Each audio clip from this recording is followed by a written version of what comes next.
మన దేవుడు ఎలాంటి వాడంటే మనలను విడిచిపెట్టే దేవుడు కాదు. అనేక సందర్భాల్లో దేవుడు ఈ విషయాన్ని లేఖనాల్లో ప్రూవ్ చేశారు. ఆయనను విడువుడు ఎడబాయడని. జీవితంలో కొన్నిసార్లు ఒంటరితనాన్ని ఎదుర్కొంటున్నప్పుడు లేదా ఎవరైనా నేను విడిచి వెళ్ళినప్పుడు నీవు పడే బాధ చాలా భయంకరంగా ఉండొచ్చు.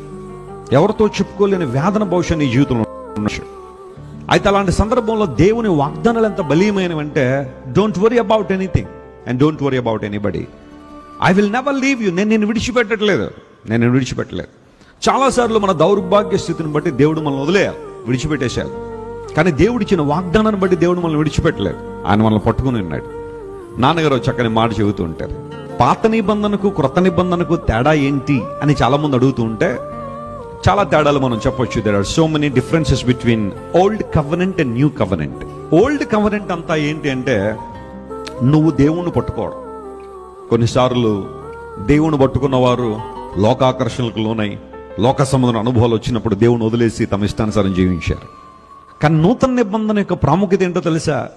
మనము దేవుని చేతిని పట్టుకోవడం కాదు, కానీ ఆయనే మన చేతిని ఏం చేశారట? ఆయన పట్టుకున్నాడు.